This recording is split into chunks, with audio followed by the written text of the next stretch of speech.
Good morning. आज था सुबह सुबह वाला फ़्लाइट एंड मैं 4:30 बजे हो गई हूँ तैयार और जाना है आज मुझे कोची से गोवा, गोवा से रायपुर, रायपुर से इंदौर। आज है हमारा इंदौर लेओवर।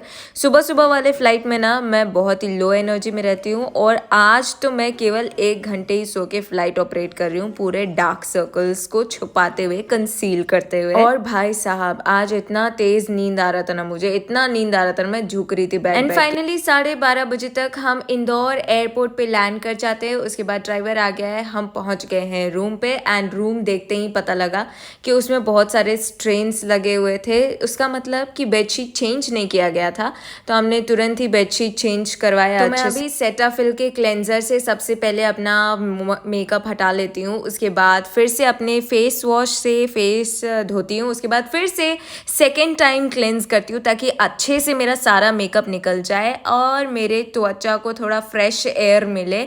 उसके बाद मैंने सेटाफिल का मॉइस्चराइज़र लगा लिया, ब्रश कर लिया, बिकॉज फ्लाइट करने के बाद मुझे बहुत ही अजीब सा लगता है, तो लाइक पूरा नहा के ब्रश करके सब कुछ करने के बाद अपने कपड़े को दे दिया लॉन्ड्री के लिए। उसके बाद दूसरे दिन सुबह सुबह 2 बजे निकल गए हम फिर से तैयार होके। आज था हमारा इंदौर से बॉम्बे, बॉम्बे से भोपाल, भोपाल से बॉम्बे। आज फिर से 3 सेक्टर्स थे और मैं दरवाज़ा खोलती हुई the most awaited part of the flight कर रही थी। एंड गाइस मैं आपको बताना ही भूल गई, ये वाला दरवाज़ा खोलते खोलते मुझे याद आया कि आज मैं सेकंड इन कमांड थी। मतलब इस 3 डे पैटर्न में I was second in command. Like lead के बाद जो अटमोस्ट सीनियर होता है वो होता है सेकंड इन कमांड, जो कि L2 थी मैं, और मेरी R2 अपना काट गिनते हुए सारा वो SSRs देख रही थी कितना है और सब सेट कर रही थी काट में।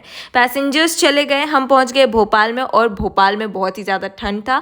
मैंने पानी वानी निकाला, अच्छे से सेट किया सब कुछ ताकि पैसेंजर्स आए तो दिक्कत ना हो। उसके बाद डेमो किट निकाला ऊपर से, हाँ वही डेमो किट जिसमें हम लाइफ जैकेट कैसे यूज़ करना है दिखाते हैं, ऑक्सीजन मास्क कब पहनना है, कैसे पहनना है वो दिखाते हैं, सीट बेल्ट कैसे लगाया जाता है वो दिखाते हैं। और मेरी अंगूठी निकल गई, उसका स्टोन ऊपर से निकल गया। और अभी हम पहुंच गए हैं बॉम्बे। बॉम्बे लैंड करते साथ सबसे पहले कैब को कॉल करके पहुंच गए हैं अपने होटल। आज हमें मिला था द ऑर्किड होटल, हाँ वही ऑर्किड होटल जिसके बारे में भूतिया बातें सुनी है हमने, और ये 5 स्टार होटल है, बट क्योंकि मैंने भूतिया बातें सुनी थी मुझे बहुत ही ज़्यादा डर लग रहा था। जाते साथ खाना खाया, उसके बाद रूम में जाके रूम टूर दिया आपको।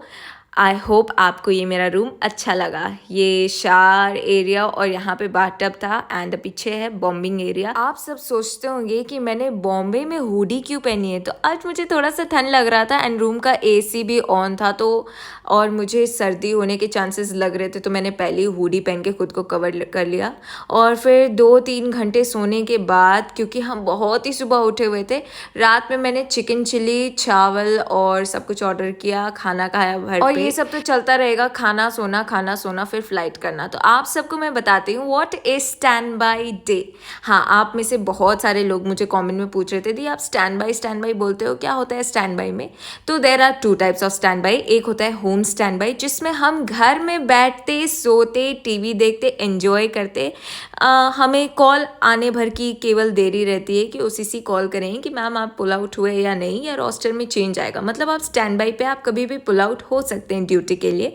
और एक होता है एयरपोर्ट स्टैंड बाई, जब हम यूनिफॉर्म पहन के एयरपोर्ट पे जाके बैठते हैं एंड वहाँ से पुल आउट हो सकते हैं। मीन्स हमें ड्यूटी के लिए स्टैंड बाई पे रखा जाता है and we are just a call away. उसके बाद मैं अपनी R2 के साथ पोज देते हुए बॉस लेडी की तरह, और ढेर सारा पानी पिया करो गाइस, खुद को हाइड्रेटेड रखा करो। और आप में से बहुत सारे लोग ये भी क्वेश्चन बोल रहे थे कि दी इंग्लिश नहीं आती, इंग्लिश कैसे सीखूं। तो मैंने बहुत बार बोला है कि इंग्लिश सीखने के लिए आपको डेली आप गूगल पे नए नए वर्ड सर्च करो, डेली आप प्रीपोजिशंस एंड कंजंक्शंस और सारे चीज़ें रीड करो, इंग्लिश बुक्स रीड करो।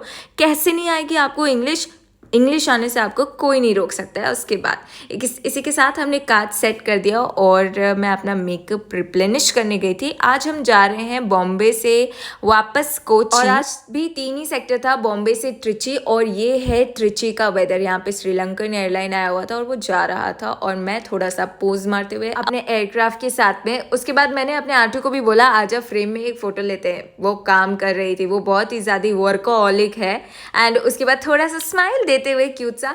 और जब मैं दरवाज़ा क्लोज करते हुए मैंने बोला प्लीज़ मुझे फ्रेम कर दो, और वो ग्राउंड स्टाफ सर भी देख रहे थे, फ्रेम में आ गए, हंस रहे थे। और मैं हमेशा डोर क्लोज करने से पहले रीअश्योर करती हूँ कि कुछ भी फंसा ना हो, बिकॉज मैं कोई भी रिस्क नहीं लेना चाहती। फिर से निकाला अपना डेमो किट एंड सब कुछ पहले से रेडी रखा, ताकि जैसे ही पैसेंजर्स बोर्डिंग कंप्लीट हो जाए हमारा सारा काम ऑन टाइम हो। एंड मैंने सीखा है अपने वर्क एनवायरनमेंट को अब हमेशा क्लीन रखना चाहिए, तो मैं भी अब फ्लाइट में सब कुछ क्लीन रखती हूँ, गैली वैली सब कुछ साफ करके रखती हूँ अच्छे से। तो आपको ये मेरा व्लॉग कैसा लगा मुझे कमेंट में ज़रूर बताना, सब्सक्राइब करते हुए जाना, ठीक है, बाय बाय। और मुझे